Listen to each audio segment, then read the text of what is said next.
Hello everybody, and good morning, and welcome to, well, the guide. I actually managed to get my hands on a copy of this guide. So this thing came out about a decade ago. It's the official strategy guide, as it were, for TOPSP. One of these things that I've kind of wondered about for the longest time, because every now and then you'd hear, little bits and pieces coming out over, like, hey, I found this, this bit of weird mechanic discussion going on over in the guide, but never ran into it in game and that kind of stuff. So, gonna be covering all of this thing. It is a bit of a beast, fair warning. This thing is 402 pages long, including the cover and back. Yeah, it's meaty. What's funny is the Japanese version, for whatever reason, is about 760 pages long. But yeah, considering it was $25, you get a lot of page for your buck, so to speak. But anyway, let's go ahead and get into it. I will say, first of all, you may say, well, two things that may come up. First of all, A, you might say, hey, this looks like it was scanned by a hyperactive gerbil. Look, I got an old scanner. I got the book. This was the easiest way to read it. I tried to do the whole camera thing, but my camera's even worse quality, so Anyway, second thing, hey, can you send me the PDF? No, I can't. Moving on. So, like I said, 400 pages of pure unmitigated just stats in every direction. The start of it is about what you'd expect. Little bios for everybody, little quotes for everybody. As you'd expect. Still no idea why Leonard kind of always has some documents strapped to him, or why his sword looks so weird, but oh well. I think he was supposed to be a two-hander guy at some point, but either way, he's got the weird kind of falchion-looking situation. Anywho, getting into the unusual stuff fairly early here. So first of all, it should be mentioned that they have some interesting priorities in terms of strategies for this one. So, like right here on the bottom right, they specifically mention hiring new people for 2,000 as a way to avoid paying for a class mark. So it kind of makes me wonder if class marks were more expensive at some point. But yeah, it seems like that's a little bit inefficient, but oh well. And would probably mention the whole base stat game thing. They do actually mention this later on in the book. But it seems like at almost every opportunity, and I would agree with them on this, they do mention to not really focus on base stats as much. Because truth be told, skills and things like that will generally make a bigger deal. Base stats are nice, but they're not the end-all be-all. I mean, unless you completely max somebody out, then that character is going to be a god, but, that's going to take you a really long time. But they do mention, for example, with class levels and things like that in here, that instead of going and leveling somebody up from level 1, just go hire a rando. You know what? Perfectly reasonable. I don't see why that wasn't mentioned more often, to be honest. But yeah, just go hire a rando. You get their experience. You can do that, as much as you really need to for any given class. You do miss out on some of those base stats, but you are getting a bit faster leveling as far as that goes. They do mention they have an entire quarter of a page dedicated to whether a character will defect. I'm pretty sure most folks have maybe seen this once, maybe twice. But yeah, standard things as you'd expect for defection and things like that. As far as loyalty goes, actually, kind of to go back up here, I forget if it was here or somewhere else. Bear in mind, I may not always have the exact location of something on this guide. But they do mention for loyalty that, yes, loyalty goes up every time they gain skill ranks. So that's actually something that makes sense, but I never really would have figured to check before. Stat-wise, it's about what you'd expect. They don't really necessarily go into exactly what each stat does in this one. Would have expected a bit more of that, but, most of them explain themselves well enough, I suppose. And again, you may notice that the middle is kind of all blurred here. It's just kind of how it's going to be sometimes. So, alright. As far as class information, all this is fairly accurate. I will say across the board, unless something's weird, I'm probably not going to cover it that much, because most of this guide is absolutely spot on in terms of accuracy. Even if something wasn't, the most optimal thing after years of studying the game, it really did come pretty dang close for a lot of stuff. So, anyway. One thing I did find interesting right off the bat is right over here for calculating strength on the left here. Felicia was originally Felice. I'm about 90% certain that there is no Felice name. I've never seen a female character named Felice, and I think Felicia is just ended up getting a name change, so that was kind of neat.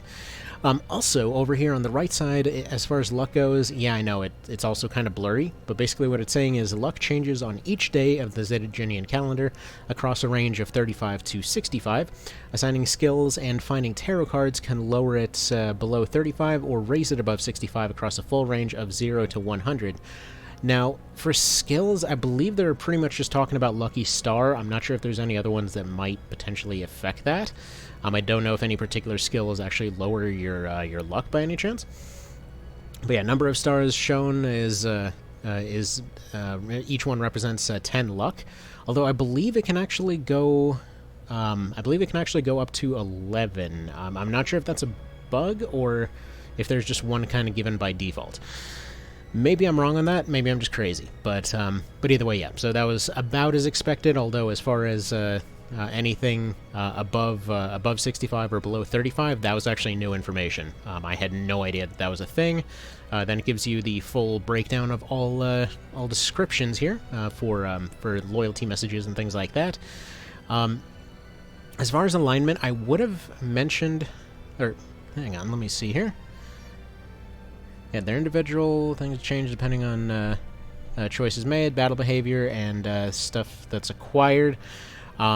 They don't mention that law characters don't counterattack other law characters, or rather don't do friendly fire. But either way, it's kind of neither here nor there. It's very oddly specific. As far as class levels go, this is, I believe, where they mentioned that, yeah, you can just go hire somebody. It's probably the fastest way to level up a class. Now, let me see if we can find that specific parts. Yeah, so suppose you obtain a class, or obtain a Beast Tamer class mark, and are eager to try it out. You decide that Caspar, a level 9 knight, is a prime candidate to make the switch. Now, let me go in a little farther here. Oop, that was not supposed to happen. Sorry, hang on. Okay, so Caspar is now a level 1 Beast Tamer, but will likely be devoid of equipment and skills. This is because of the equipment and skills. Let's see. To gain levels with the new Beast Tamer, you must bring them into battles, sheltering them in the back lines. Fortunately, there is another way to quickly gain levels for a class you haven't used yet. This is done through recruiting enemies to join your party. The recruit's allocation of EXP at the end of the battle contributes to the class level for your party, whether you decide to keep him or not. So, very true there, and for anyone that's ever tried a recruit-only run, it is a really fun way to play. They also give you a breakdown of SP costs for your additional slots, so, you know, I'm pretty sure most folks have these kind of memorized by this point, but it's kind of there. It's pretty cool. Alright, as far as, let's see, weapon skills and finishing moves, I don't believe... How does this break down exactly? It's each class has available of so-called weapon skills under the support skills heading. That actually sounds a little bit spicy. The so-called weapon skills. Anyway, these skills increase the damage and accuracy of the weapon as they increase in rank, provided that the weapon matching the skills used. There are 18 different styles of weapon to go with each weapon's skills. They do have a much larger section for thrown. I'm not sure if this is by chance corresponding to EXP gain, because looking through this here, I know for a fact that Fusils gain more EXP. I know that Thrown seems to get more EXP. Whips, spellbooks, and instruments I almost never use in the normal game, so it's possible. Hang on, let's take a quick look up here. Each time finishing move for each weapon unlocked at 2, 4, and 8 respectively. The attacks can only be used if the right weapon is equipped. Finishing moves require 100 TP, you know, as you'd expect. And then it kind of goes into previously used skills being able to be carried over. So I guess it doesn't mention EXP rates for different weapon types. Again, that's something so oddly specific that, truth be told, I wouldn't be surprised if Fusils are the only thing that trains faster. It is possible that other stuff does too. I will say, again, Throne does feel like it trains faster, but it also does a lot more damage, so it is possible that that's the reason. I don't see anything that mentions specifically whether or not the actual damage dealt increases your experience, though most folks will agree it certainly feels that way. But it could just be due to usually the higher hitting characters usually being more accurate, so who knows. That being said, you do actually still get experience whenever that happens, too. Alright, so attack turn, recovery time, about as you'd expect. You know, base recovery time plus class recovery time plus equipment weight is your battle RT. Goes over the different functions of shops and items, as well as how to put a party together, and what the Chariot Tarot does. It lets you cheat. And yeah. Actually, out of curiosity, it mentions increasing MP and TP. By any chance, does it mention that having higher MP increases your recovery? So you start at 0 at the start of the fight. Let's see. The values slowly increase as RT diminishes, so that each unit has a small amount of both MP and TP. MP continues to increase gradually over time, so does TP, but TP increases in direct proportion to the amount of damage the unit inflicts and receives. Units who rush the front lines and attack and defend frequently will receive an increase in TP much faster. Let's see. Things that have let's see. Assigned Mind and Technician will, or Tactician, will increase the gradual rate of MP and TP restoration.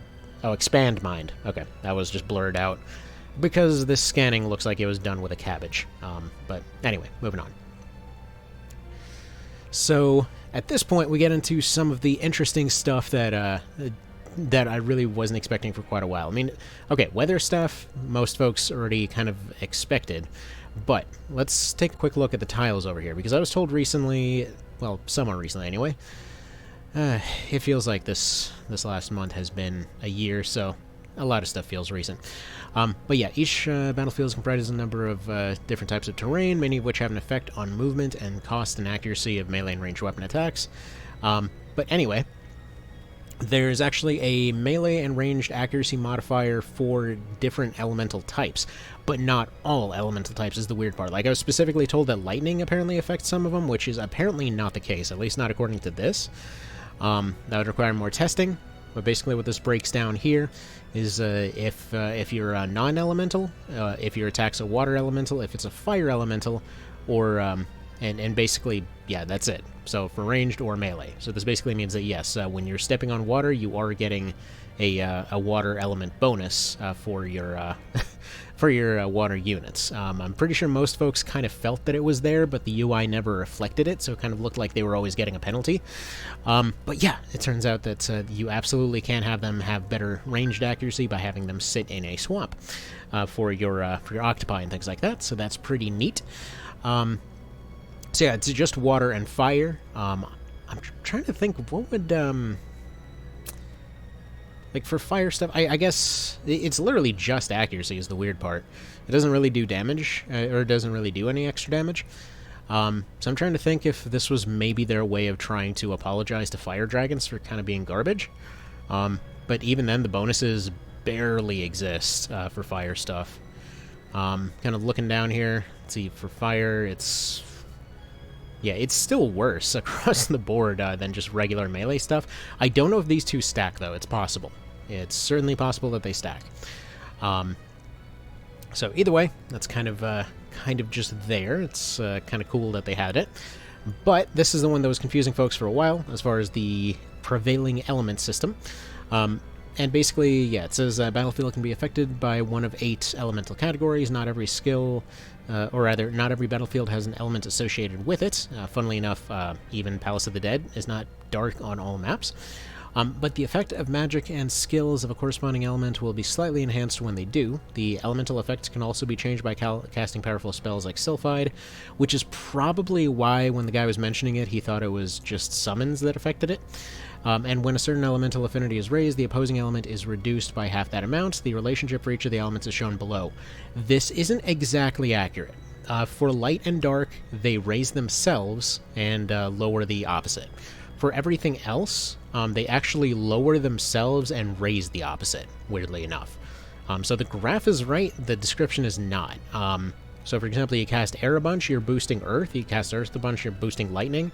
Now, personally, like, as much as more than likely this was probably just a, you know, a programming error, personally I like to think that you're, like, exhausting the natural elements, you know? But yeah, more than likely it was a bit of a design oversight.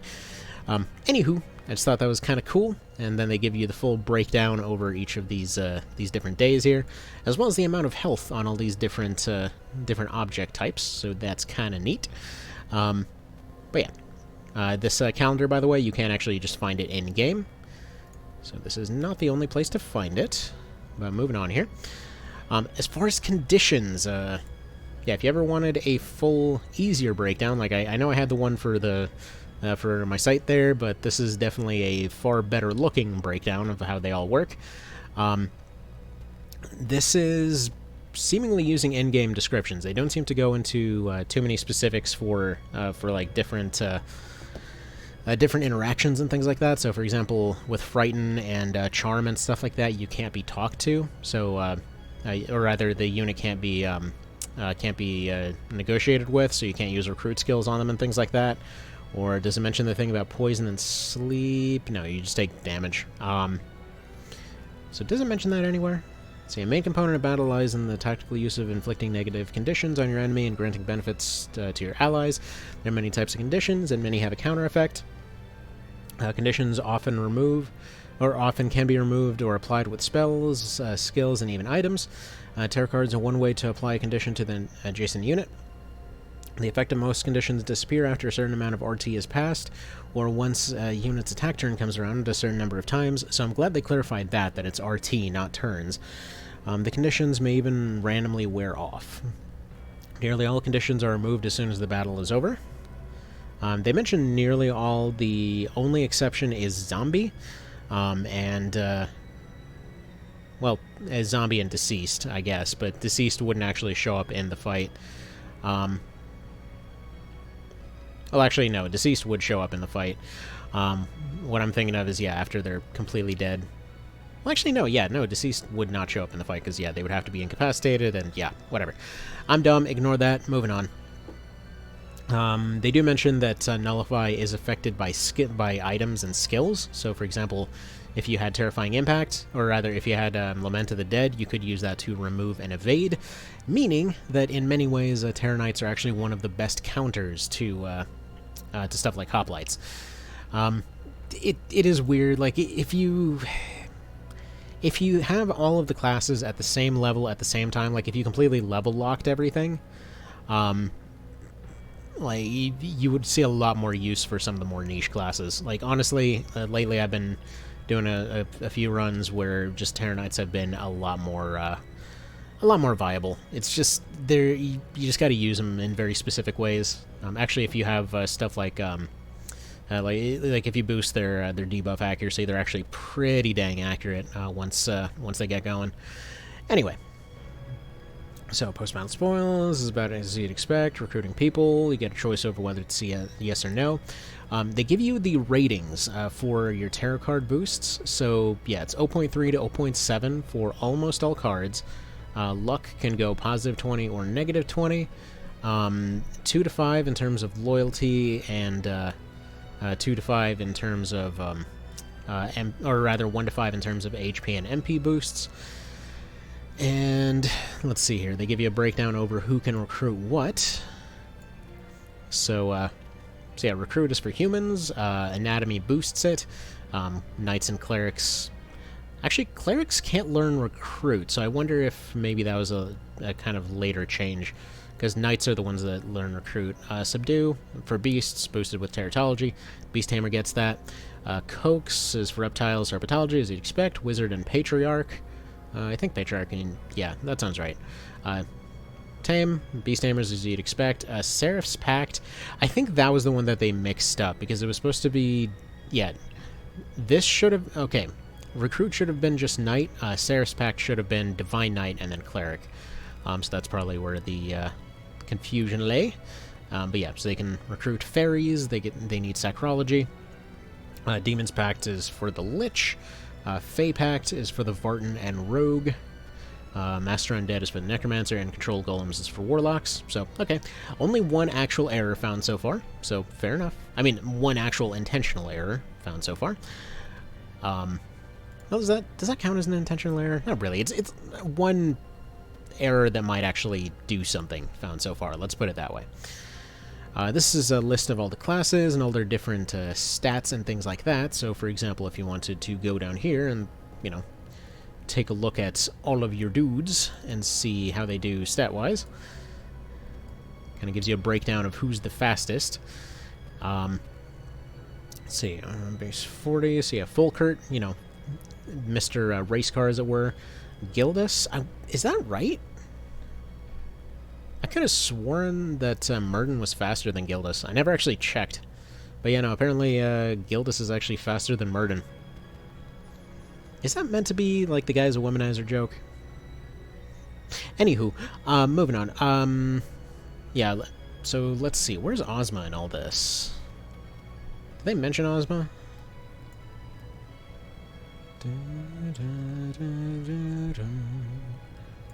Yeah, Ozma's over here at her 35. Yeah, so yeah, no, she's way faster. So yeah, Hobrim. Really? I always thought... jeez. I thought so many people were slower than Fulker, but apparently I'm way, way, way off. And then, you know, poor old Chamos over here with his 51 recovery time. Dude's the slowest unit in the game for absolutely no reason. I mean, it's minor. It honestly would never come up, but it's just kind of funny. The poor guy. He's the one that made it to the very top of the tower, and for some reason he's the one that's the slowest. But anyway, moving on. So yeah, it gives a list of class descriptions. And let's see what they have to say about each of these classes, because this was kind of fun. Alright. They say blurbity blurby blur, apparently. Yeah, can use a variety of weapons. The archers will join you after rescuing Duke Ronway. Okay, here we go for tactics. Let's see. So, yeah, Warrior is excellent to spend some time with in the early game, as it gives you an opportunity to experiment with multiple weapon types and styles. They cannot master any magic. Its ability to use the majority of melee weapons as well as bows and crossbows provides flexibility seldom seen in other classes. True, although they usually get an option of a few things. You may want to quickly move away from the warrior, as it's one of the ones better suited for a specific tactical style. Equip with a melee weapon of a corresponding weapon skill and send it to the front lines. The classes got moderate movement ability and growth. I mean, yeah, fair enough. Truth be told, I think they're just the fact that they can pretty much selectively resist just about anything is kind of a huge deal. But I don't think that actually comes up in the guide. So yeah, for anyone unaware, any weapon skill also resists that weapon type. So you can kind of just be like, hey, this guy's getting hit by arrows a bit too hard. Well, let's just slot in a bow skill in there. See, for archers are one of the most important units in the battlefield. Their ability to rain down attacks on distant enemies gives the party a tremendous advantage. Very true. Archers not only have a tremendous attack range, but bows can often shoot far beyond the highlighted range, depending on the terrain and cover. Let's see, few level 1 skills, if any, are more valuable than trajectory. It's fair, I guess, and every archer should have this skill equipped at all times.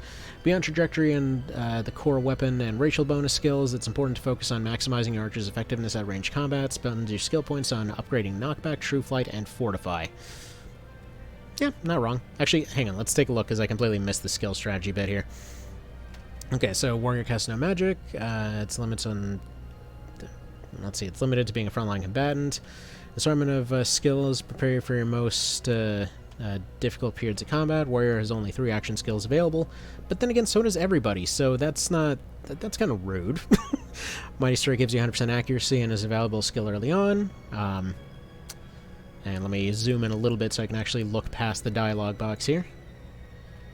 Let's see, allows them to swing their weapon twice. I mean, fair, I suppose. Could go into more detail, but fair enough, I guess. Alright, Wizard and Enchantress, what do we got to say about you? So their big benefit is apparently resistance, not intelligence. Alright. Many of the wizard's powerful attack spells and debuffs don't come available until later in the class's progression. Furthermore, many of the enemies that Denham's party will face will have very high resistance to magical attacks, necessitating the use of multiple support skills. Remember that wizards are primarily a support unit, don't rely on them as your primary offensive force, and don't rush them headfirst into the teeth of the enemy. Very solid advice, nobody ever paid attention to that. The wizard can learn a number of very valuable skills, focus on no more than 2 types of magic and assign those matching with a magic command skill. Eschew the standard weapon and racial skills bonus, but do include coax to be able to recruit reptiles to your party. I don't know about that one, but I guess I can't really knock it either, because I've literally gotten benefit out of that before. Alright, what clerics lack in offensive power, they more than make up for their ability to learn all types of restorative spells. They're masters of divine magic and can heal injured allies, cure them of status effects, and even resurrect them when they're incapacitated, eventually. The cleric's role in the party is not to attack the enemy. Equip them with a cudgel or hammer to gain a small bonus in stats, but consider switching them to the lobber as soon as possible. The slingshot-like weapon allows the clerics to throw healing items and other sundries across the battlefield to allies. Fair enough. I mean, they're relatively fast, so why not? If you're going to have a dedicated healer, might as well. Their base RT is pretty low, so there's that. That being said, I would say giving them attack staves are pretty handy, like Lipple's staff and whatnot, but that's way later. Aside from the Divine Magic and Mother's Blessing skills, it's a good idea to focus your expenditure of skill points on the series of skills that improve the cleric's longevity and effectiveness. They can learn Recruit and assist the party in persuading human enemies to join their ranks, but this is a risky proposition, you don't say. Consider equipping a cleric with the Recruit spell early on in the campaign. Sure, why not? I mean, again, Recruit is for knights, so this might have been a change, this might have been a mistake, I don't know. Alright, Valkyrie, what do we got here? Can equip many type of weapons, and therefore can be played many ways, even a magic-wielding archer if it pleases you so. True, I've done that before, they actually work pretty alright. We recommend the fencer with a spear. It's worth noting that fencers can move through water tiles, which aids in battle as well as treasure hunting. They do put a surprising amount of emphasis on treasure hunting in this guide. We'll look through the drop table later. It's kind of a wonder why they do that, but oh well. There's a number of ways to configure a rune fencer, but it's best to focus on its ability to use magic and attack from 2 tiles away. Equip a magical command such as air magic. Wrong. Wrong. What you want to say there is Divine Magic and Augment Light. Combines really well with the Fulcrum later. Yeah. Anyway. I mean, granted, using them as other stuff is more fun. I'm just saying in terms of if we're talking about optimal here.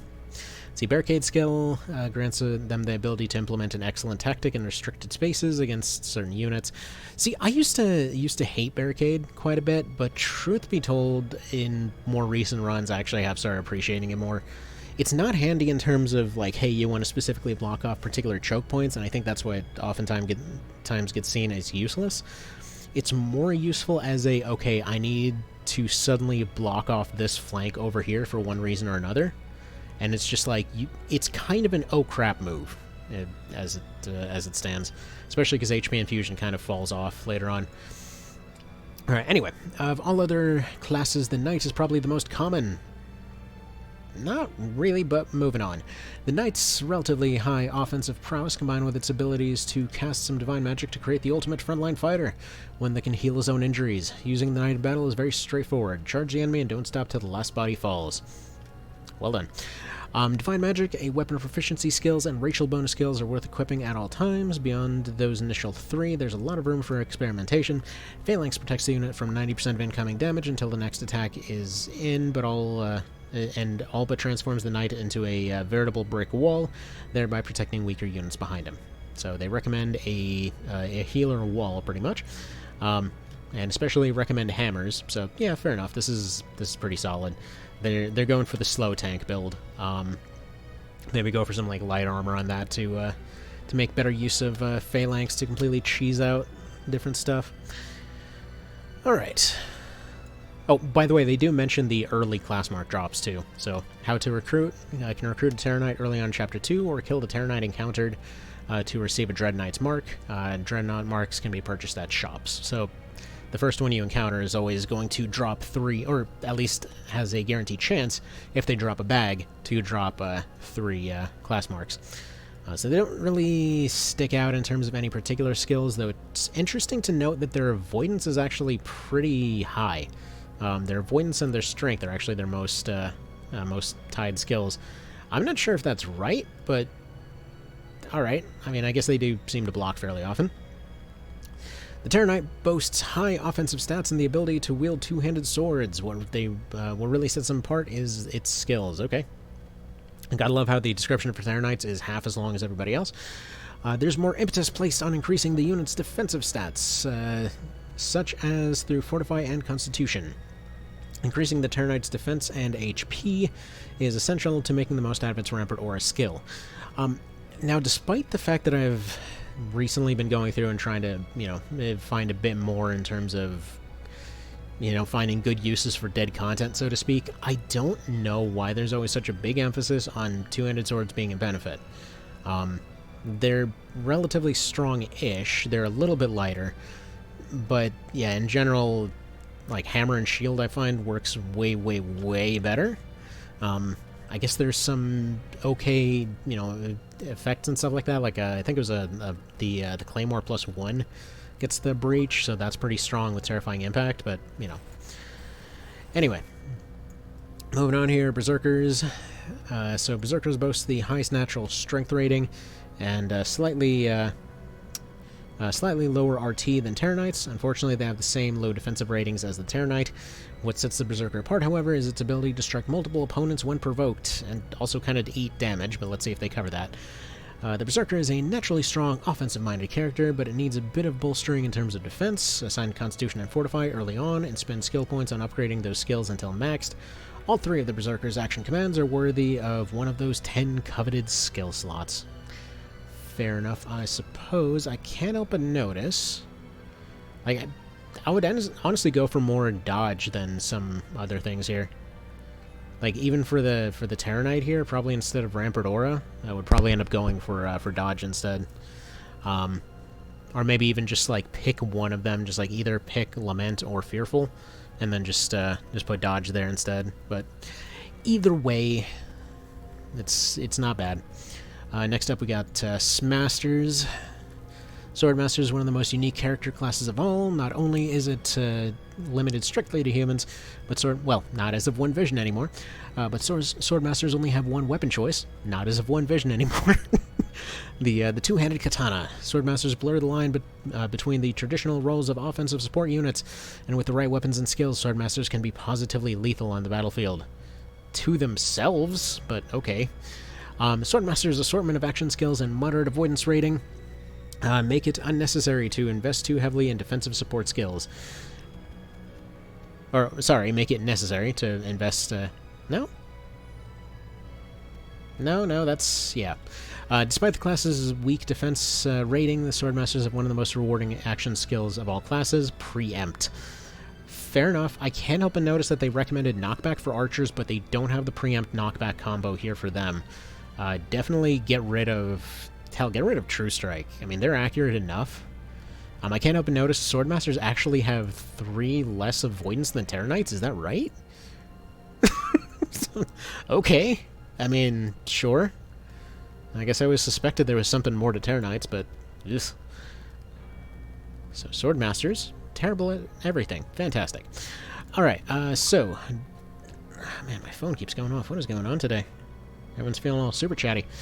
Alright. The Dragoon is a specialist class perfectly suited for dragon slaying. The Dragoon's available skills render it somewhat limited in battles not featuring other dragons or beasts. That's why you give it crossbows. Hell, even the Dragoon has higher avoidance than the Swordmaster. Wow. That's embarrassing. Anyway, embrace the specialty and tailor the equipment and skill selection to a dragon fighting. Use the Dragoon to lead the charge into battle against enemy dragons. Always seek to square off against a dragon head-on with the Dragoon while leaving less equipped units to attack its flanks. And one moment. Okay, let's continue on here. So, the Dragoon is a very capable fighter with moderately high initial stats in most categories, making it conducive to more offensive-minded skills than you might ordinarily equip. Dragoons have 5 action skills, with 2 of them being the beastly equivalent of Dragon's Bane and Dragon Slayer. Let's see, they recommend Dragon Slayer and Dragon Bane. I don't know if that's really what you'd want to go for. I mean, usually you want to go for one Slayer, one Bane. Or just both Slayers or both Banes. Like, usually you wouldn't want to double up on them. And Dragon's Wound is... I mean, that's very oddly specific. It's, like, literally, Dragon's Wound only... the only purpose of that one is to get rid of Dragon Scale and then give you... actually, it doesn't even give you the item, Dragon Scale, funnily enough. It's literally just you turn off one ability. So that's kind of... you really might as well just petrify the dragon at that point. It's just there's really no reason to have a skill slot specifically for that. They went for spears and draconology. Fair enough. I mean, spears are all right, especially for building up TP. They're pretty excellent as far as that goes. I'm a little surprised that this is the one that they recommend to use dodge for, or for that matter, that they recommend going for full offense, like they say, when they actually have both physical defense abilities here. Personally, I like going for like resist and fortify, and usually something like crossbows. But yeah, spears are definitely good as far as that goes.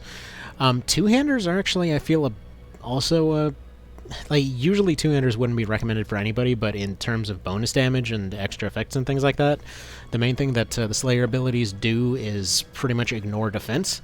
So anything that gets a lot of good scaling bonuses is going to be pretty solid as far as that goes.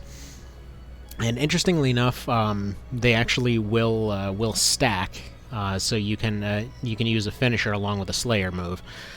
So potentially you get something like Thunderstrike or whatever else.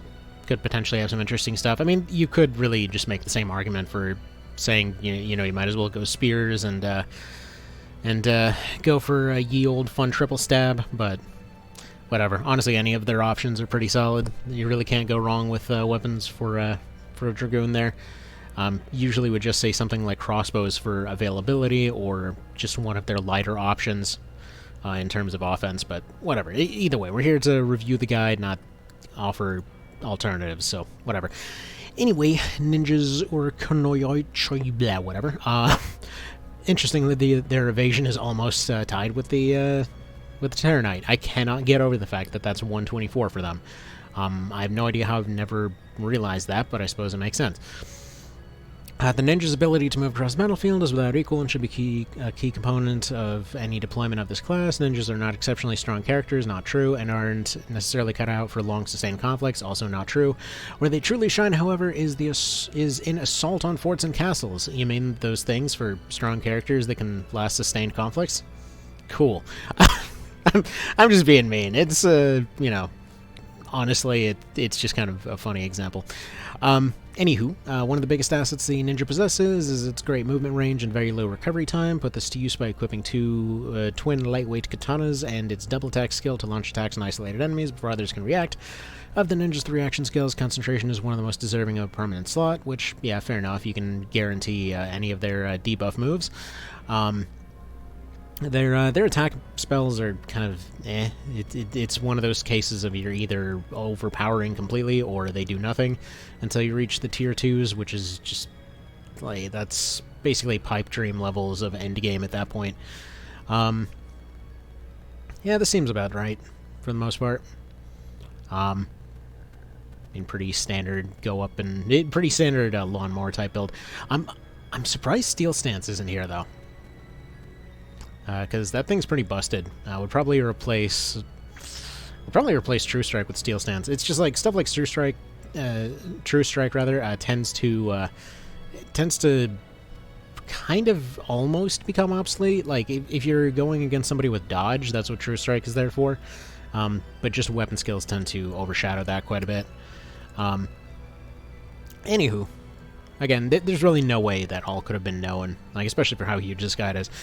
So, the rogue is a category all unto itself. Rogues can be played several ways. They can be groomed into second-line attackers, relegated to searching for buried treasure, or used for thievery and laying down booby traps. A mixture of all three is good, depending on the circumstances. Alright. The rogue is designed for more indirect combat and treachery than its close-quarters mayhem. Consider equipping both daggers and blowguns to give them a chance to develop. A couple of finishing moves to enhance its offensive capabilities. The Rogue's Booby Trap skill is particularly unique and can be used to great advantage by leading an enemy down a narrow path. Again, that's a bit, like, Booby Traps are better in terms of just causing general mayhem. As far as blowguns and daggers, that actually is a pretty dang strong combo. One thing that doesn't get realized a lot of the time is just how good the stat bonuses on blowguns are. So in a lot of cases, you may wonder, like, why the hell would you need plus 15 strength off a Petrify Blow Dart, and then you combine it with a dagger, and it's like, sure, it's primarily a dex weapon, but you are still getting a pretty solid bonus off that, plus it's a really good defensive bonus from that strength as well. So yes, Bragmos, pretty solid attack and move. Steel is actually not bad. I've come to like it more in recent years.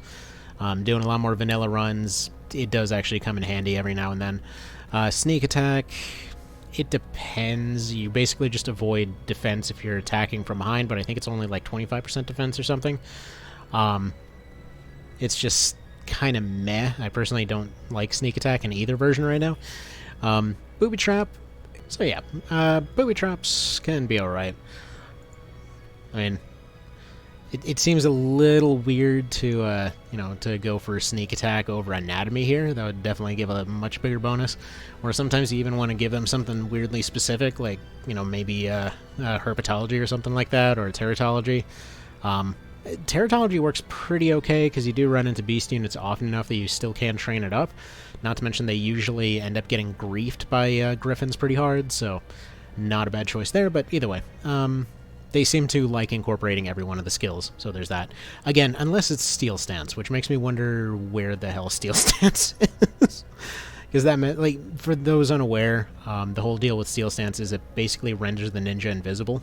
Walk-ins today, but anywho, yeah, so as far as all that goes, Steel Stance, it's basically I think it's like either 25 or 50% defense boost, but it's not really the defense boost that matters as much as the fact that it more or less makes them invisible to the AI. So they more or less just turn on Steel Stance, and if literally anyone else is within attacking range, they will go for them instead, because suddenly they see that they're doing less damage. It's kind of like the opposite of how Phalanx works, where it ends up boosting your damage, but the AI doesn't see that. For Steel Stance, it does cause a pretty much complete de-aggro. But again, that's kind of one of those things that you wouldn't really expect to see very much. And the Fusilier apparently is the king of vitality and avoidance. How the crap did this end up happening? Is that right? I mean, thinking about Lindel in the last run, yeah, that makes sense. I never actually end up looking at these numbers under most circumstances, so it's kind of shocking to see. Anywho, so when you get a chance to add a Fusilier to your party, or you have to wait a while to add a Fusilier to your party, but it's worth the wait. They're ranged units that attack with firearms. They can also wield crossbows and and fusils. The latter of which makes a fine complement to a one-handed fusil. Oh, crossbows and I think that's daggers. It says. Fusiliers are best kept away from the general fray, where they can put their range attacks to best use. Keep an eye on enemy wizards and other magic wielders and position Fusiliers outside of their range, as the Fusilier has the lowest natural resistance ratings of any class. Though I do feel with Course Correction they are very, very good at actually isolating them. Though it is kind of funny to see this giant wedge missing from the graph here. Skill loadout-wise, Fusilier is an excellent ranged combatant, made all the better with an assortment of skills to truly frustrate enemies, equip True Flight and Trajectory to gain pinpoint control over shots fired, and never errantly hit an ally, but that's what Course Correction is for. Oh well. The Fusilier has a very high natural defense, or I think it says it's either defense or avoidance rating. I mean, they have a lot of avoidance. And gain the highest Vit rating of all classes, but it's still worth it to equip something and resistance to increase the durability, particularly against magic attacks. What truly sets the Fusilier apart is 3 action skills. Sharpshoot guarantees next shot will score a crit, but the real stars are Barricade and Course Correction, which we will not explain. So yeah, Course Correction basically means that you can fire all the way around obstacles. So if there's somebody in the way, it'll still hit them, but you can basically just run straight up to a wall, shoot at it, and just wall hack. So yeah, going down the list here, Barricade's a bit useless for them because you usually want them to be sniping, though I guess on some of the new maps where you see more Fusiliers around, I guess you'd occasionally see more Barricade. Doing the Leon fight in that zombie Dragon Town, that's usually the most annoying the Barricade will ever get. Especially on one vision where he's throwing out like 10 of them suckers. But anyway, Sharpshoot, again, pretty useless next to Course Correction. If you end up going for a luck build with Course Correction, it ends up being a lot better in the long run. Trajectory, I feel like it's almost useless for Fusiliers, actually. Just because, again, Course Correction is cheap enough that you should be firing that every round. And I forget if they get access to Tactician, but I'm fairly certain they do. But yeah, True Flight. Again, I feel like it could be entirely mitigated by course correction, but sure. Sidestep makes sense. Resistance makes sense. I mean, basically anything anti-magic-wise is alright. Yeah, kind of an odd build. Wouldn't go for Sharpshoot, wouldn't go for Barricade. Probably put Strengthen and... what's the other magic one? Spoil Spell or something like that? The other... Not Resistance, but the other anti-magic thing. Put that one, just to help him avoid debuffs, because Resistance will reduce incoming damage, but it won't do much for avoiding debuffs. Alright, Beastmaster is the rare specialist class that when deployed in the right situation can really steal a spotlight from the main fighters. Okay, Beastmasters hold dominion over all four-legged creatures, equip the right skills, and they can even bring beasts and dragons under your control. But remember that only one recruit-style skill can be equipped at any time, not in one vision anymore. You'll need to choose between Tame and Subdue before going into battle. Fair enough. Beastmasters possess very high strength and attack ratings, but are limited in the other categories and must be treated with care. Keep them away from human enemies, and never allow them to stray behind the nearby range of a cleric or other unit with field alchemy. Beast Tamers have exceptional strength, but are lacking in most other statistical categories. This can prove hazardous, given their role as the lone class that can persuade beasts and dragons. Not really, you can just make them into somebody else and carry those skills over. Offset these career deficiencies by assigning Fortify, Constitution, and Dodge. The Beast Tamer has a total of 6 action skills. The Empower Beast, Subdue, and Repel Beast have a dragon-orientated counterparts in Empower Dragon, Tame, and Repel Dragon. Use the enemy tables through this book to see what upcoming battles are against beasts and dragons and equip appropriately. Or you can just kind of have one as a ranged support. A funny thing, if you put them next to a beast and whatever else and use Empower Beast, the fact that it ranks up doesn't really come up very often. Especially in, most guides and things like that. But maximum rank of that thing is just kind of crazy in terms of its range and everything. So Empower is crazy strong, so usually you just want to specialize in one thing. I don't know if I would go for whips, but Throne. Like, Throne or Fists, I feel have probably generally been more worth it in my book, but either way. See, the funny thing with thrown weapons is because you can actually use the beast subduing thing to actually recruit, or not to recruit, but to actually upgrade their thrown weapons. So the thrones themselves, a little bit on the expensive side, but if you only buy, like for example, the copper and things like that, you can actually more or less get free upgraded weapons from taming additional beast units. It's weird, but it works. The math works out almost exactly to the point where, like, if you buy the copper and the upgrade, you've generally made a little bit of a profit while getting yourself a bit better armed. Usually you want to use them, doing other things, so even like Lobber plus a throne type weapon actually has worked pretty well in my book. So it tends to work out fairly well as far as that goes. But yeah, you can just kind of have them as a support healer until they become a sniper, which is pretty handy, and then use them to boost some stuff. They're interesting. They're definitely more interesting than you may realize during your first few playthroughs. Though it's interesting that they mention the base attack rating for everybody. I wonder if they actually mention it here, because all of them do have a slight attack boost. And I was actually having a discussion earlier today over the fact that it feels like they have a hidden luck bonus as well, because they do seem to crit unusually often with thrown weapons. Alright. We got the Witchlock over here. Specializing in resistance, well, say no more. Okay, Warlocks and Witches are powerful upgrades to the Wizard and Enchantress class and boast the highest resistance rating of all classes, although this may come as no surprise. The class has a relatively high initial defense rating. Keep your Witchlocks in the rear where they can be safe, build up their MP stores, and unleash powerful attacks and support spells, or, bring Meditate. Then, when engaging a Golem, bring them forward to aid the party in their conquest over the Rocky Beasts. Don't do that. The Warlock's ability to increase the effectiveness of others against Golems and even recruit them to your party makes them a valuable addition to the team. Also, you can get pumpkins. The Warlock is an exceptional upgrade to the Wizard due to its draconic magic spells. By equipping draconic magic, you can learn and cast magical attacks for each of the 8 elemental types without having to dedicate numerous skill slots to each magic type. fair, I suppose. The other benefit to switching from a wizard to a warlock is the ability to recruit golems. The warlock or witch is just one of two classes that can learn control golem. Again, just probably teach it to a berserker or something. They do tend to do pretty well with hammers. Golems are arguably the most difficult type of creature to defeat in battle. Kraken. But the warlock's golem's main skill and control golem skills can bring these creatures under your control and usually get your warlock killed if you're trying to do that. Jeez. I mean, again, they max out at Fortify 2. Even best case scenario, they're not taking that punch really well.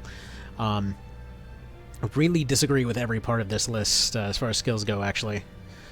So Draconic stuff, sure, it does benefit from the fact that you can use multiple schools at once, but they don't even have the augments here, so, you know, you kind of forgot to put an augment. Again, not meaning to be, like, critical or anything, I just mean, like, there's really not much use in having a whole bunch of different spell types if you're not really, not really getting any benefit of one particular kind or anything. Not to mention their spells are actually really annoying to get a hold of, not to mention the gems. You're going to burn through those very quick, even with one warlock. Control Golem, more useful on somebody else. Gorgon Key, never bother with. Golem's Bane, maybe. If they're nearby some Fusiliers or something, that actually... I think the one time I've seen Golem's Bane actually be useful was with a bunch of rogues and Fusiliers that got the buff, and then were able to deal with the Golem at that point. But that's very oddly specific. Probably go with Anatomy over Golemy just to boost defense. All the rest of this is fine. Kind of odd not to see an augment on there, but whatever. Necromancer, what do you got to say about this one? Necromancer is one of the most advanced classes and quite possibly the one that should be used most sparingly. Fair enough. You know, brief thing I didn't think about earlier. Going back to the Rogue, why was Speedstar not on there? I wonder if Speedstar got added to them later. And, you know, I wonder when this guide was actually put together in relation to its release. Because, yeah, there's a few things that I feel like were maybe changed a little bit, but I don't know. Anywho, so, let's see. One of the most advances, one of the ones that should be used most sparingly. Main selling point is its dominion over undead and ability to prevent stilled enemies from reviving.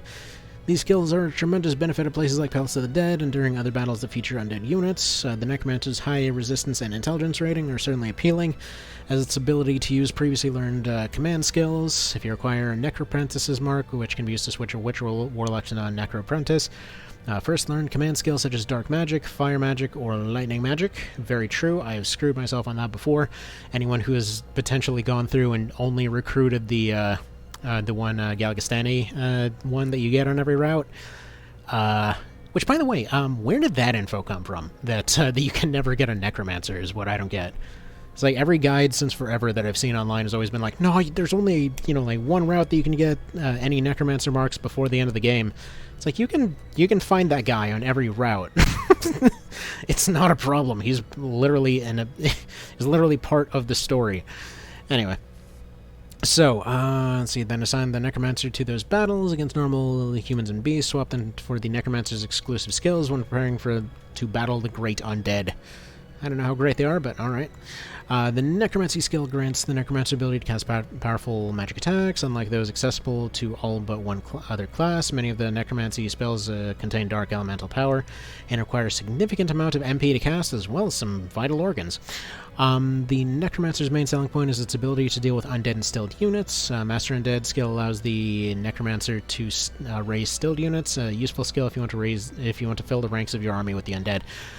Again, I wonder if reagents were something that were added after the point that this guide came out, because so far none of the times when the reagent skills ended up coming up are reagents ever mentioned.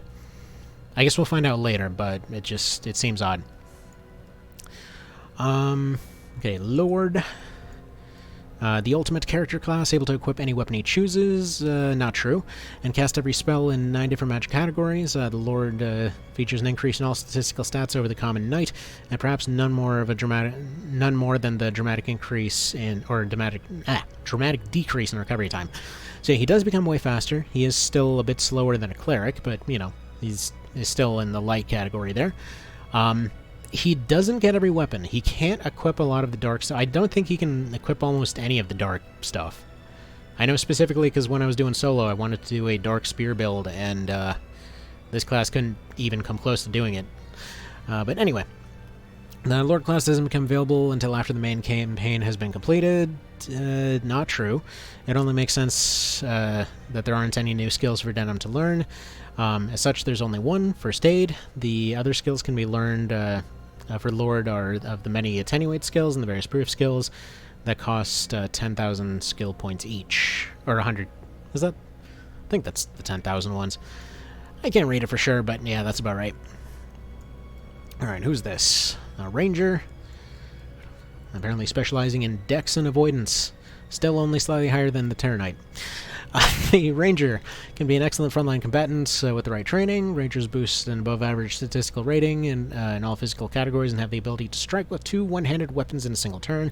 Unfortunately, it's impossible to add a Ranger to your party before the middle of the Chapter 3. It's best to stash him safely in a corner of the map at Farampa Wildwood while the rest of your party fights to gain XP and skill points to aid in his fast leveling up. Weird note on this, by the way. Asleston can apparently become a Ranger. I never realized that. Actually, shoot, I meant to go double-check that. I'll probably have to add a note later as to whether to confirm that or not. That sounds right. It's kind of unusual to see that there.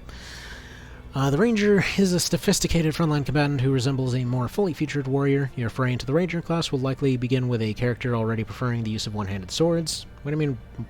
More than likely, they both have that as their specialty, whatever. This is certainly acceptable, though you may wish to equip the Fusel skill and begin ranking up the Ranger's proficiency with that weapon type. Nevertheless, relying on swords allows the Ranger to make good use of the rare double attack skill he can learn. When the Ranger really shines, however, it is in its ability to inflict high levels of damage when engaging an enemy face-to-face, thanks to the back attack skill. This is weird because they're recommending the double attack build with back attack, and it only... The thing is, that only works the first time, so the second attack won't actually benefit from it. This works extremely well when you have an enemy surrounded, but then what do you need back attack for? Whatever, anyway. Consider equipping Jump 2 skill to increase the elevation difference the Ranger can traverse. I mean, okay? This isn't a bad build, it's just kind of strange. But, alright. And yeah, I know. This one's going on a while. I just wanted to cover what they said for the classes. You know, it's fun. Okay, Resistance and Mind are their main... They got their weird little bullet-shaped graph going on over here. The Priest class is very similar to a Cleric, but they have even lower strength and attack rating. Always keep your Priest away from direct contact with enemies, and do not engage with melee attacks. Funnily enough, she does actually come with ranked-up cudgels. Anyway, instead turn the limited number of offensive magic spells, instead turn to the limited number of offensive magic spells the Priest can learn. Allow the Priest's MP to collect during the beginning of the battle, so she doesn't have to cast the powerful healing spells the other units rely on her for, as well as the occasional Spirit Surge attack spell. Or just use an item. That works too. They do actually recommend Field Alch, so fair enough. Oh, whoops. Went a little too far there. Priests can use offensive magic. This makes it far more important to use Spellcraft and Spell Strike in addition to Insight and Expand Mind. You really don't need Spell Strike, though. Usually Augment Light is going to cover your accuracy. Spell Strike would mostly be if you're using her to mute. Anyway, using offensive magic will likely draw the Priest a little closer to the enemy than was typical with a... wait, what? Will draw the Priest a little closer to the enemy than was typical with a Priest. Okay, so prepare for this with Fortify. It does not hurt to have Field Alch 4 to help support other units when MP is running low, or, you know, you can just raise your MP with it. The Priest has access to several skills designed to counter the efforts of a Necromancer. Equip Holy Water when battling Phantom units and other undead units to instantly destroy the stilled undead with TP, instead of having to rely on the Exorcism spell. Very true. So, actually, she can use that on her other classes, too. Break Curse can remove Curse, Wither, and Addle from affected allies, and is another worthwhile skill to assign a skill slot for. Really disagree, but okay. I feel like I think Curse was originally supposed to be more of a thing. Because Standard Curse, okay, that makes, you know, it could be a bit of a big deal. A Wither and Addle, not so much. Like, actually, I think I'm even thinking of, okay, Curse is both, Wither is health, Addle is just MP. So you can see it as Curse is just an overall reduction in everything. kind of like the second half that Fear was always missing. And then Wither is just your health goes down, so it's harder to keep your health up, and then Addle just reduces your MP regeneration for the most part. So, Dark Priest is similar to a wizard, but has slightly increased stats and can learn 2 powerful special skills that inflict deadly combinations of status effects. The Dark Priest's special skills require her to be adjacent to enemy units, so tread carefully. Use the special skills to help protect the party's other support units as a magic-wielding member of the rear guard. Specializing in resistance and intelligence. I mean, sure. The Dark Priest's selection of available skills is very similar to the Wizard or Enchantress. Prepare for the most standard encounters by assigning a number of skills that boost the magical prowess of the class, namely Spellcraft, Resistance, Spellstrike, and Expand Mind. That's alright. Dark Priest has 2 powerful action skills, Iron Maiden and Bloody Gag. These two skills inflict all enemy units within 1 tile of the caster with multiple status effects.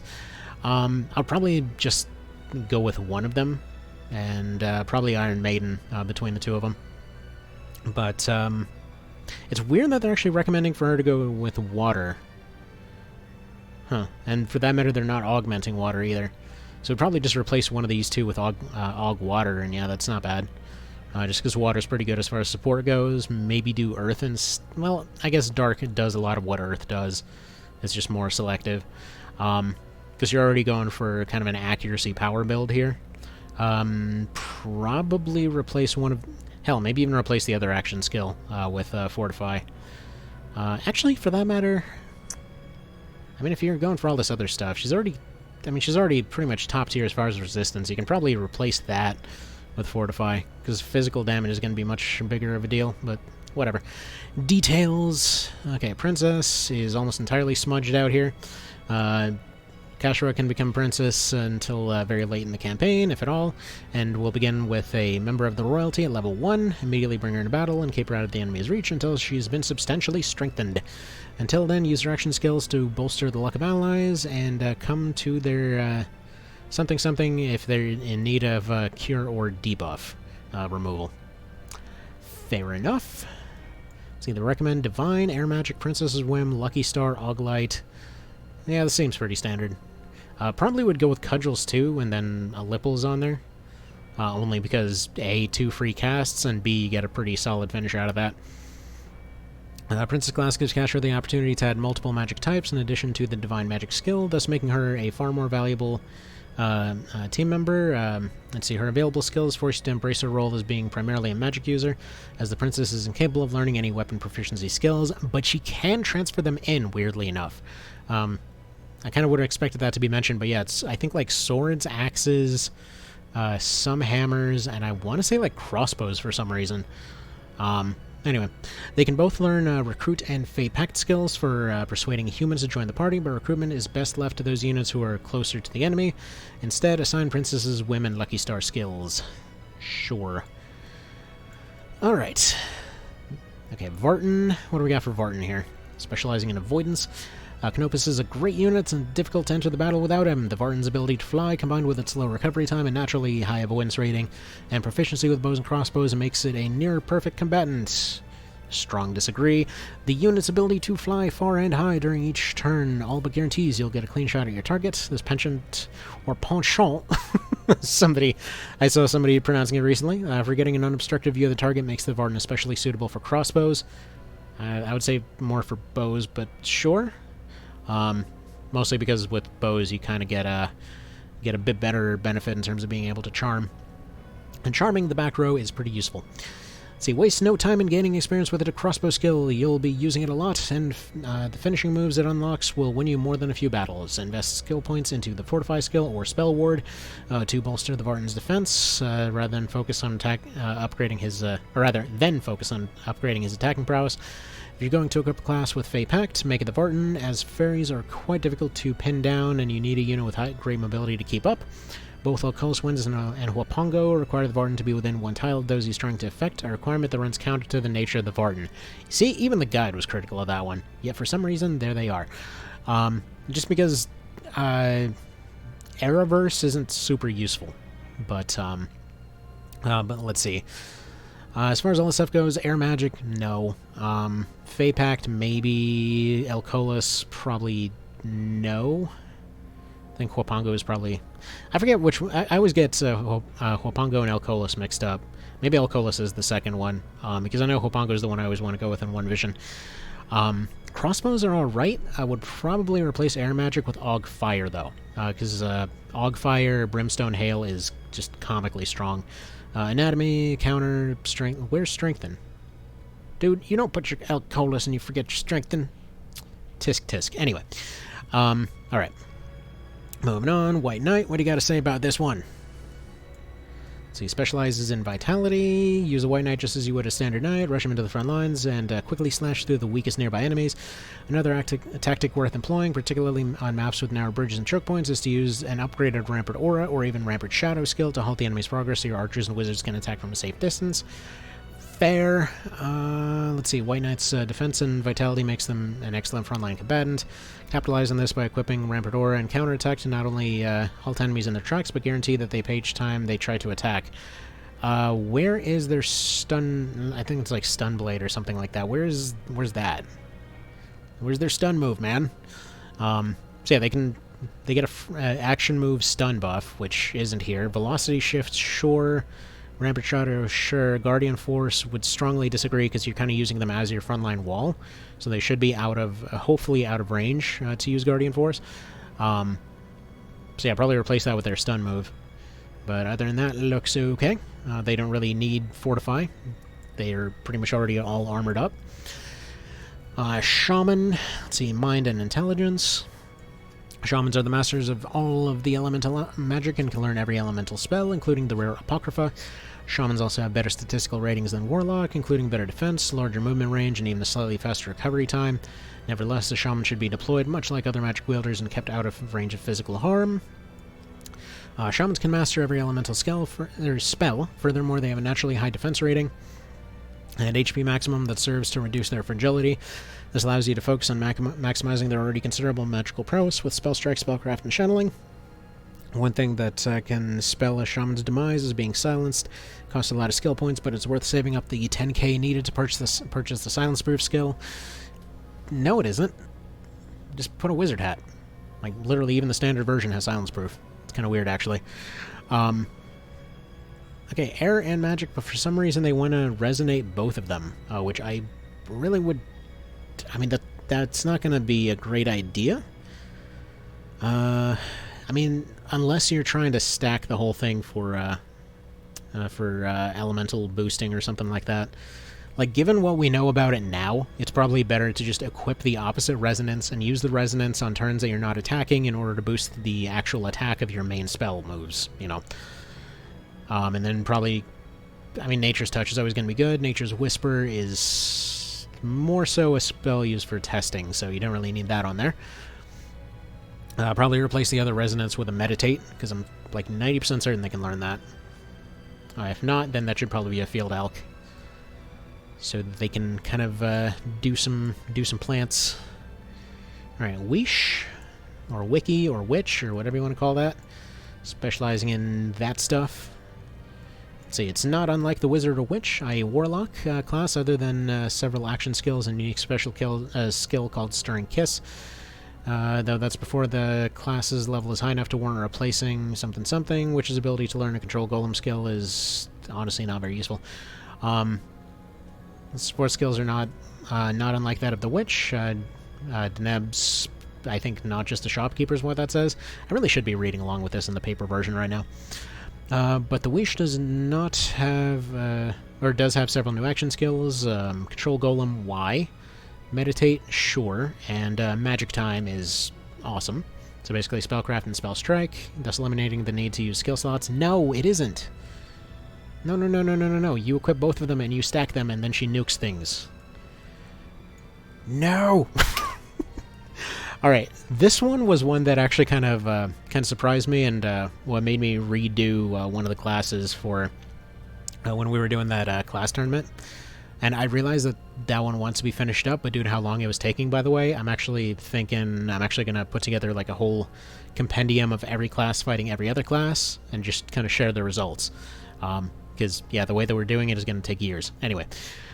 Alright, so the Songstress is a very rare class that only the most dedicated players are likely to experience. Though the songs she plays may not be as powerful as a priest's, her ability to invigorate a number of units at once makes up for this deficiency.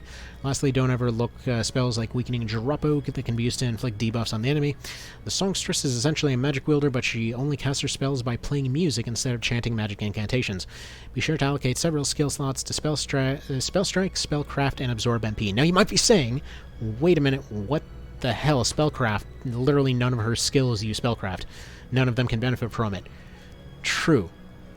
But, that's the thing. She's not a bard, she's an artificer. She, like, literally, almost every one of her endgame weapons is some kind of fairly high-use magic cannon, more or less. So, yeah, she's actually pretty solid as an item user with Spellcraft. It's weird, but it works. I just thought it was a cool touch. Let's see, Buccaneer. Yeah, we're kind of getting into the specific stuff here. Don't worry, we're not going to be doing the full 400 pages here, because most of it is maps, but I just wanted to, you know, at least show this stuff.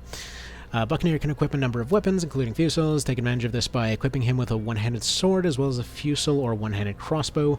Another trait befitting a sailor, the Barricades, is a comfort with water. The Buccaneer can move through deep water just as easily as a rune fencer. Buccaneer's flexibility on the battlefield makes it conducive for experimenting with a vast number of skills. We recommend concentrating on melee battle when picking your skills. Counterattack, strength, and fortify will go a long way towards helping the Buccaneer. In a surprising twist, Buccaneers are gifted with a special skill designed specifically to cancel one of the Liche's unique skills. The Buccaneer's version of Stir and Kiss is the antithesis to the Liche's, and will remove Shackle and Hobble from a single target. Weird, but okay. Yeah, no, specializes in avoidance. Only slightly higher avoidance than the Terranite. Alright, what do we got here? Stir and Kiss. Just use Field Alch, honestly. It's still going to be a one-tile thing. I mean, granted, it's a choice of action move. Actually, no, I think that's a special, not even... yeah, I think that's a special, not even an action. I could be wrong on that, though.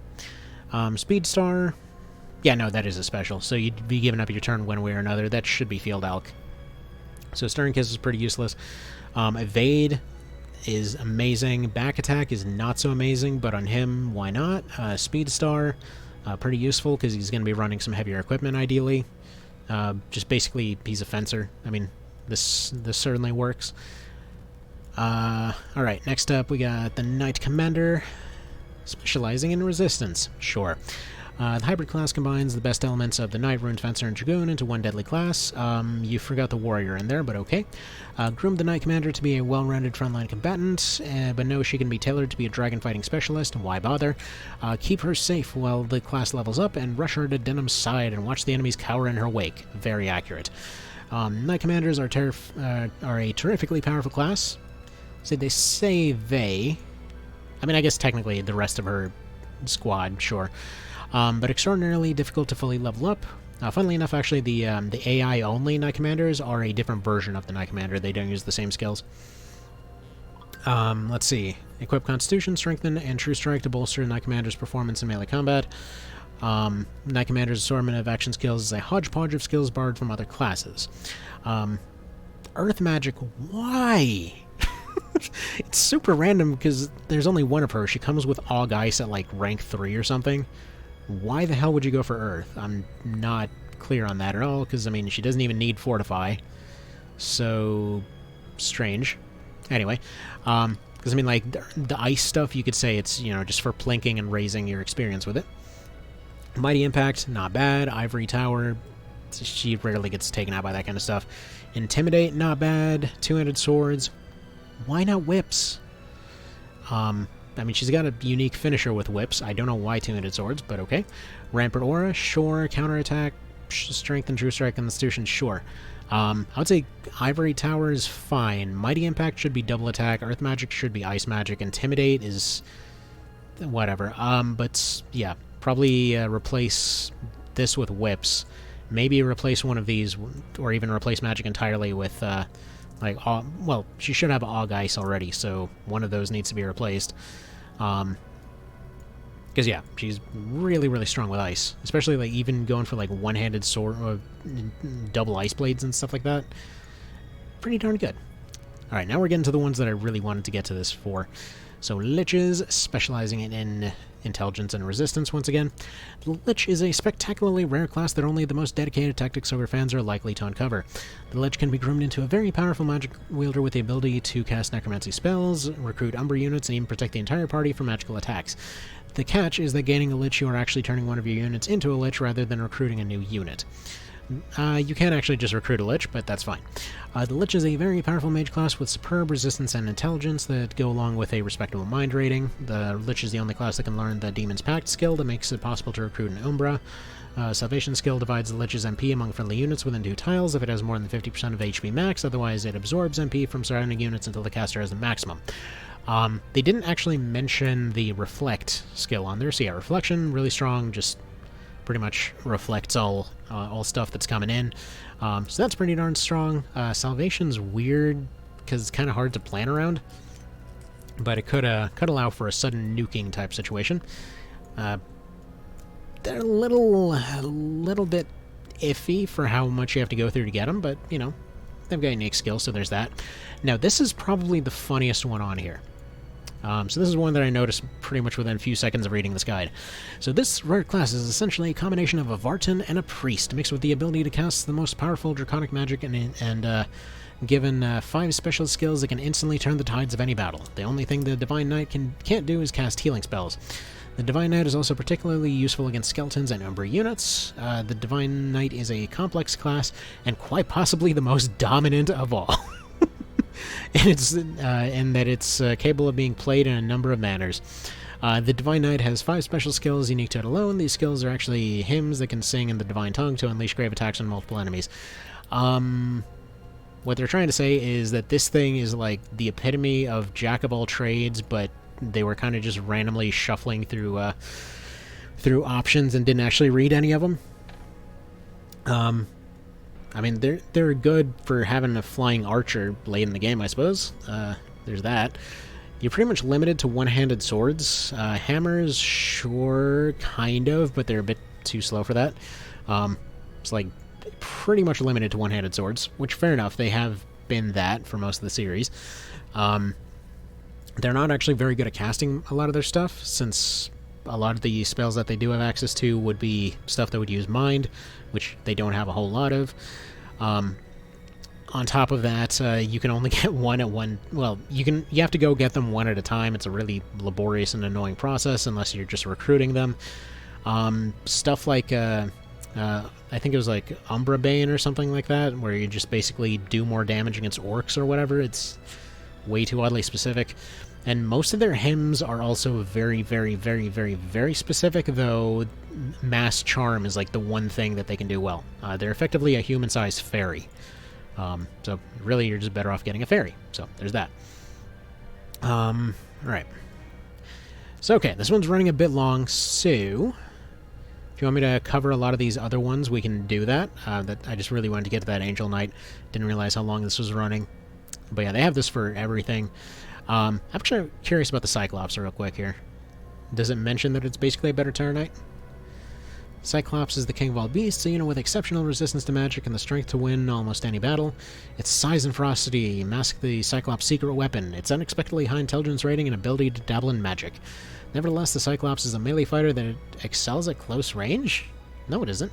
In a boon to any battle party, bring a beast tamer along for the whole fight and use its empower skills. Yeah, true. I mean... empowered bolters are pretty freaking strong. Assign fortify and either dodge or sidestep skills to add some added agility. Cyclops has a number of very powerful attack skills, several of which have a chance to inflict multiple status effects. Fair. Sweaty Palms is... or use Sweaty Palms against highly mobile enemies, especially those that can fly, to have a chance of leaden and hobble. I think you need to boost Mind for that a good bit, because if I recall correctly, it's a pretty low chance for most of the time. Reeking Meatballs causes the Cyclops to attack with relentless pummeling and has a chance to inflict Addle and Misstep.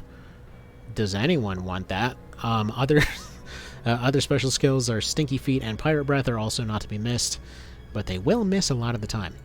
But anyway, yeah, this goes on for a while. So So okay, what else is interesting through this guide here in no particular order? So when I was reading through the like the maps and things like that, a surprising number of them basically said sit in place and let everything run into you, which is fair. You know, why not? Let's see. Out of curiosity, yeah, let's see. Although it is hard to believe the Hydra is even stronger than the Dragon, boosting a higher HP and slightly better stats in most categories.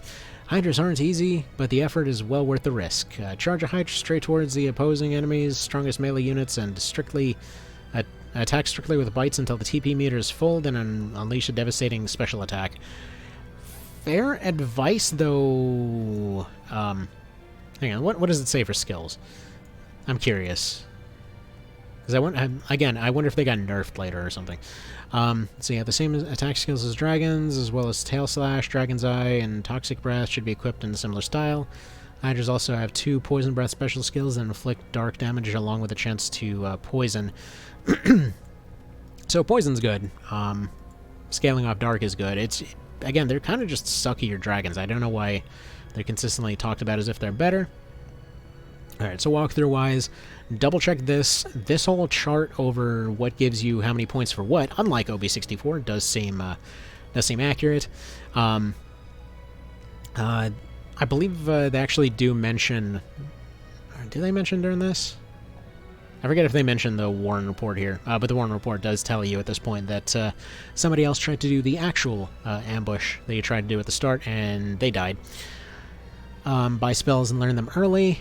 You probably want to be using them during the fights themselves, but, you know, fair enough. Yeah, opening formations, just to use their starting party. What a shock. I get the Chariot here. I think... See, this is inaccurate because the Chariot actually unlocks later. The Chariot unlocks during Brezin, so...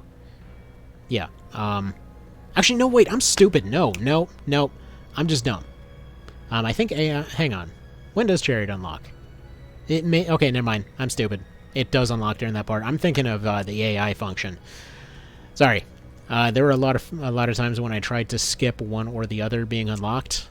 So, anyway. Fun note, by the way, if you just use cheats to take an infinite turn and just win the fight, you never unlock Chariot. Alright. Approach Orba carefully. Not true anymore. It was very true in the SNES version, because he would just murder the crap out of you. So, you would allegedly save Canopus, aka Canopus saves you. Heal and exercise the Undead Menace if you remember to actually get exorcisms. Blitz Moldova, not necessarily the best idea, but it can work. But yeah, so this just kind of goes on for all of the different maps. I can cover more of, the more interesting aspects of a lot of these maps at another time. For this one, I just kind of wanted to start off with a lot of the just weird stuff to begin with. So most of this stuff does seem to be the same. There's a couple name changes every now and then that you'll notice. Again, that the Fleece one was kind of unusual. What else? I think we might as well just go ahead and do this backwards, because one of the ones that I really wanted to show here... Wait, did I seriously... I did the last page upside down? God, I'm an idiot. Anyway, Booby Traps. Yeah, they actually give you a breakdown over what they scale off of here, which is kind of funny. It says, one of the most unique skills in the game belongs to the Rogue class, the Booby Trap. The special class allows the Rogue to use the tarot cards in the party's inventory to lay down traps. Traps set by your party will glow red and will only be triggered if a unit stops directly on top of the trap. Walking across it en route will not set it off. There are essentially 2 types of traps, those that deal direct damage to the unit that triggers the trap, and those that inflict a status effect. Traps have a 100% success rate, and if used strategically, can be every bit as effective as casting magic spells. The key to using them well is to not only place them in the path of enemies, but to avoid accidentally walking or setting them off yourself with your own units. Similarly, beware of knockback effects, and don't square off against units with your back on a Booby Trap tile. Which, yeah, something that Rakes has mentioned several times is the fact that you can just go and do Trap plus Shield Bash in one vision with their two range. Interestingly, I never really thought about it, but yes, certain tiles do, and specifically the damaging tiles, are only one tile. So it's only the debuff ones that are area of effect. But hang on, there was one unusual one down here. So yeah, Fool actually just disarms a trap. So there's literally never a reason to use Disarm, because you can just disarm it with one of your cards. Or the traps themselves can be used to disarm it. I never really realized that, because I almost never use traps playing through, which is kind of fun. Alright, what else is covered here? And by the way, in my testing, these do seem to scale off Augment as well as the Prevailing element. So that's also fun to know. You get a list of where all the music unlocks, so that's kind of cool. You get a list of where all the titles are, though not all of them. And interestingly, not even all the items are actually limited on here. Like, so for example, you see the Crest of Fire is actually blocked off, but it does at least tell you what it does.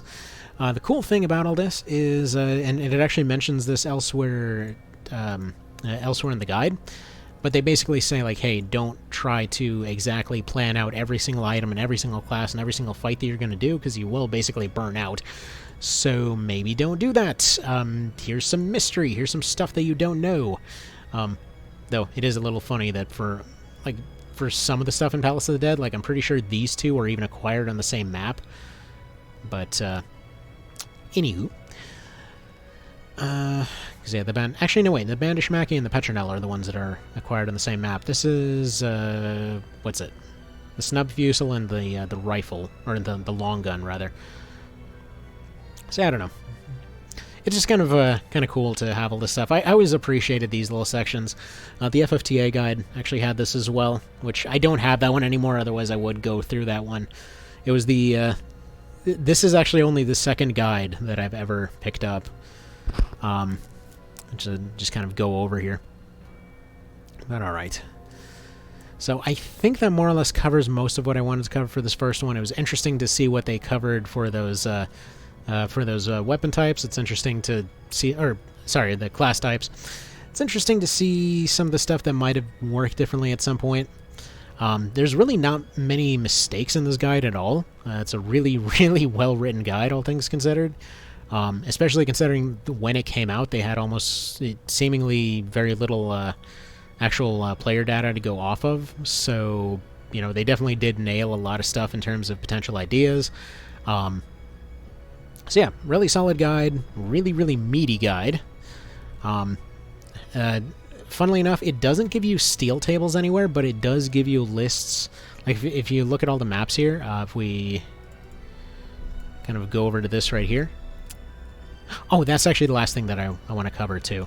So it gives you, like, little drop table numbers, which tell you what exactly is going to be in any particular thing. So let me go up to that table real quick. I apologize if my voice is sounding a little funny at this point. It's this thing known as I've been talking for a hot minute. Alright, let's see if we can find that drop table. Because, yeah, if they mention this for every single particular map, I'm pretty sure this guide would be 8,000 pages long. So... come on now. Oh, and one guy mentioned the fact that there is a rare drop table find in a tile that almost nobody can actually get to unless you have, like, a Swiftfoot 2 ninja with flight boots or something like that. In Palace of the Dead, which is that kind of like L-shaped map, and it has all of that floating island in the middle. So right in front of the gravestone there is actually a high table drop. But yeah, there's almost no way to actually get there, and it's completely not worth it. But it's just kind of cool that it's there. Kind of makes you wonder if they meant to do something more at some point. So okay, here's that table to give you an idea. So with luck 0 to 40, like in terms of the kinds of drops that you can get. So you get all of your standard cards and things like that. You get bundles of herbs, craftables, logs, water spirit, overripe fruits, that kind of thing. Bronze ore, inferior ore, tin ore, graphite, limestone, salted lobes, bloodied ventricles, which I always misread as bloody testicles, shoulder shards, dust storm shots. So there's certain cases where, yeah, you're pretty much guaranteed a shot. There's two particular drop categories that are guaranteed to be a grenade for some reason. You get some juggernauts, chiefs, familiars, or I think that's a what's the other one? Foot Soldier's Mark that you get from another set of them. You get gemstones or crystal ore from another one. And then just a bunch of elemental crystals. So that's 0 to 40. 41 to 70 kind of ups that a little bit. You can suddenly get Mend Leaf plus 1s and 2s. You get Wool Thread, ingots, rather bronze ingots. You get those can eventually go up to Mend Leaf plus 3s. You get stuff like worm gems, different kinds of ores, iron ores, and things like that. Going up to silver obyriths later on down the line. And then for luck 71 to 100, this is like assuming, let's see. Well, let's read how it actually describes all this. Let's see, this is all divided into 7 sections. Each player will play through the same versions of Chapter 1 and 4, but can take different routes through Chapters 2 and 3, so there's versions of those chapters. The walkthrough covers each chapter. Let's see. Battlefield reveals each enemy's start position, your party start position, and the location of hidden treasures on the map. Hidden treasures are marked by numbers, which are referred to with the treasure tables presented here. The 3 numbers are listed, for example, 4, 5, 6. This means that a character without any enhancements will receive an item from row 4 on the table. A character with Treasure Hunt will receive an item from row 5, and a character equipped with Treasure Hunt 2 will receive an item from row 6. Check the luck stat, see who will find what where.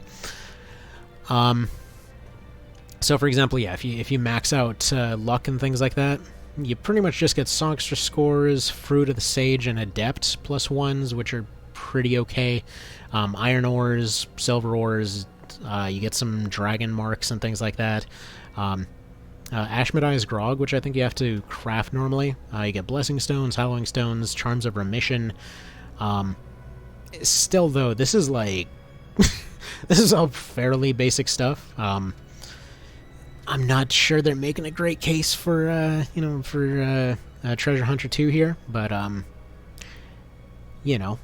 it's there, I suppose. So, for example, if it was 17, 18, 19 here, if it was basic, they'd get, like, iron, silver, or gemstones. If it's improved, it would be iron, silver, gemstones, or crystals, and then if it's improved beyond that, it would be... Well, actually, presumably this is already a different table. So presumably it would be like bronze, iron, silver, then iron, silver, gems, then iron, silver, gems, crystals. So it's a minor improvement.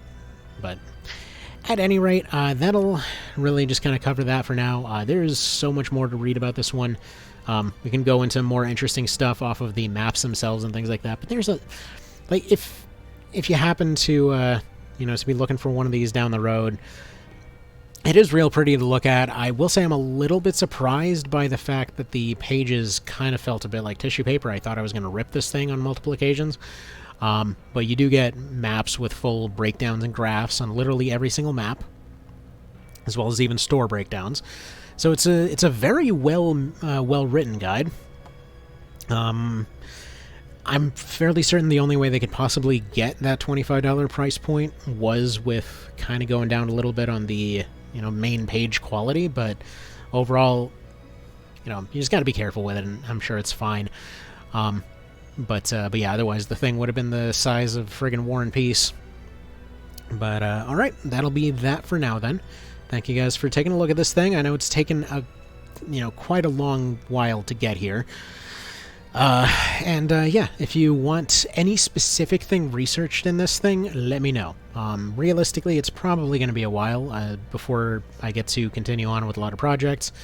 There's a whole lot of stuff going on life-wise right now, and it's a long story. Anyway, so you guys have a good one.